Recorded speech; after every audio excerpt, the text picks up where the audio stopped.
La semaine prochaine, il aurait dû être présenté dès hier pour le tout premier Conseil des ministres dirigé par le chef de l'État face à François Bayrou. Le gouvernement veut prendre le temps de concerter les élus avant de le dévoiler. Bonjour Anchia Bamana. Bonjour madame, bonjour monsieur, merci de votre invitation. Député RN de Mayotte, est-ce que justement vous avez été consulté en tant que député de Mayotte par François Bayrou ? Justement, quand le Premier ministre est arrivé avec sa délégation à Mayotte, la première des choses que les élus lui ont dit, c'est que justement, nous n'avons pas été concertés, raison pour laquelle nous avons beaucoup débattu sur la question de la reconstruction des bidonvilles, parce que les élus lui ont dit clairement, si on veut construire Mayotte autrement, il y a nécessité de régler la question de l'immigration illégale qui gangrène ce territoire depuis 2012. Les Mahorais ne vivent plus, on ne pourra pas reconstruire Mayotte. Dans ces conditions, il y a nécessité à ce que le gouvernement puisse enfin être ferme sur la question de l'immigration illégale et de ces bidonvilles qui jonchent Mayotte. On l'a vu avec Chido. Ces bidonvilles sont réellement devenus des cimetières à ciel ouvert et c'est ce que les élus ont dit aux gouvernements successifs, que si cette question n'est pas réglée, alors on est arrivé à la situation de Chido et c'est très regrettable d'avoir autant de personnes humaines parties sous ce cyclone. Sous les décombres. Alors évidemment, on pense à ces bidonvilles qui sont de nouveau reconstruits par la force des choses, puisqu'il faut bien essayer d'avoir un toit sur la tête. Je parle sous le contrôle d'Anthony Kazmarek. On entre dans une période de mousson. Il va y avoir encore beaucoup de pluie à Mayotte. Donc que dit-on à la population, même si la tôle a été interdite d'achat par les particuliers Parce que ça, c'est une bonne mesure. Déjà. Ça, c'est une mesurette. Parce que quand on ne veut pas régler la question de l'immigration illégale à la racine, c'est-à-dire empêcher que ces nombreuses barques arrivent à Mayotte, des Comores, mais depuis ces 5 dernières années, des pays d'Afrique des Grands Lacs, Mayotte n'a pas les capacités d'accueillir autant de monde. Et ça fait 20 ans que nous le disons, et que ça fait 20 ans que les gouvernements successifs ferment les yeux pour ne pas régler le problème à la racine, c'est-à-dire mettre les moyens en haute mer pour éviter que ces barques arrivent. Par ailleurs, être ferme envers les Comores. La France finance les Comores, mais il n'y a aucune fermeté. Il y a toujours un refus de la part de l'État comorien. Voilà, de la coopération unilatérale et la France manque visiblement de fermeté.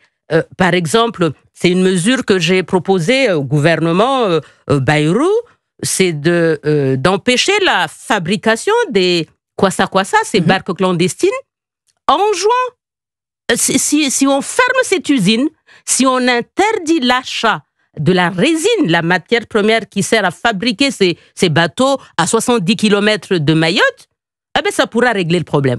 Alors, tout au moins pour les Comores. Ensuite, il y a la question des migrants qui viennent d'Afrique. Et la question du droit du sol avait d'ailleurs été évoquée pour le cas même de Mayotte. Où est-ce qu'on en est ? Est-ce que la réflexion continue à être menée selon vous ? Bien sûr, la réflexion continue, mais c'est une mesure nécessaire, indispensable, mais elle ne suffira pas tant qu'on ne mettra pas des moyens physiques pour empêcher l'arrivée de ces migrants. Et puis, la question diplomatique avec les Comores et les pays d'Afrique des Grands Lacs, toujours prendre le problème à bras-le-corps à la racine.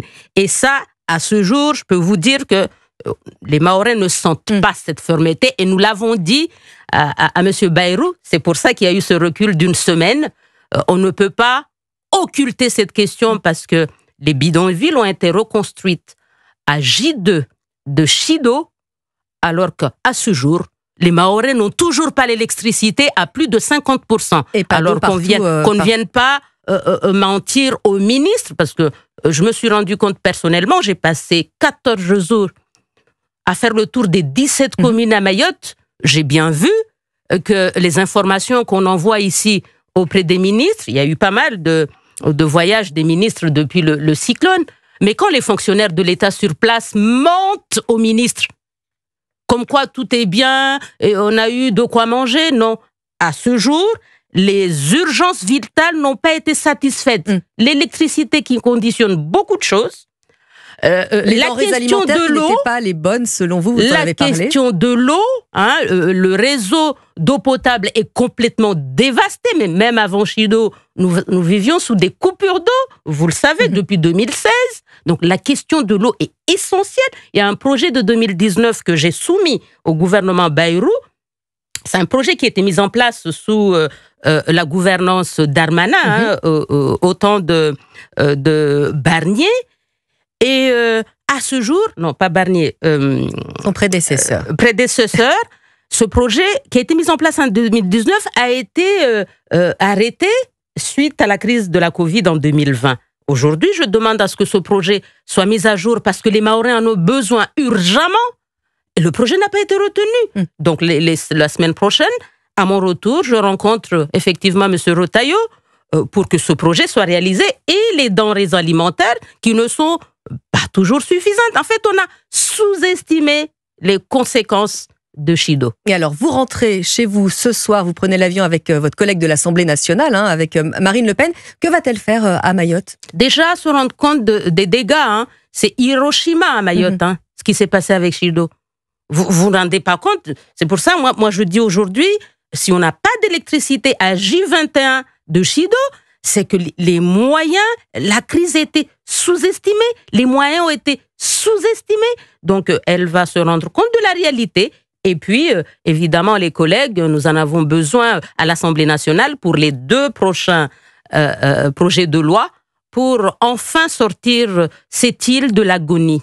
Et faire vite, mais faire mieux, surtout, c'est ça le message, Anchia Bamana? Tout à fait, faire vite et construire autrement. Je ne parle même pas de reconstruire, construire autrement. Et moi, j'en appelle ce matin à la fermeté du gouvernement pour régler la question de l'immigration illégale. C'est possible à condition qu'il y ait une volonté réelle politique pour résoudre ce problème. Sinon, Mayotte ne s'en sortira pas. Et on parle de reconstruction effectivement sur place. C'est vrai qu'on a vu des exemples, on a pu reconstruire. On l'a vu après les tsunamis, par exemple, en Thaïlande. On l'a vu après Fukushima au Japon. Haïti qui subit aussi de nombreux revers météorologiques. Donc ça, c'est faisable. Mais on ne veut pas, j'imagine, de préfabriquer parce que le préfabriqué, c'est du provisoire définitif. On en est là. Ça fait un moment qu'on se rend bien compte que il manque une volonté politique de l'État ici de s'occuper de Mayotte. Réellement, nous, actuellement, moi je le dis sans souci, nous sommes des Français à part. Le jour où la métropole, en tout cas les gouvernements, mettront la volonté de montrer que les Français de Mayotte sont des Français à part entière, alors les choses se feront comme ici. Et moi, j'ai confiance en la France. Nos parents se sont battus pour qu'on soit dans cette belle nation. Je pense que Mayotte ne mérite pas. C'est un choix réitéré depuis 1841, madame. Donc, ce matin, et les Mahorais y croient, que s'il y a une volonté politique de faire, ça se fait. Notre-Dame, on l'a bien vu, en 5 ans, on a fait un beau travail. Et vous le faites bien de le rappeler, nous avons une longue histoire commune, effectivement, et je vous remercie d'être venu parler de la situation de Mayotte, votre département, Anchia Bamana. Vous partez donc ce soir, vous rentrez à la maison en compagnie donc de Marine Le Pen, et Europe 1 sera également du voyage pour faire un point sur la situation. Merci également. À vous. Merci à vous.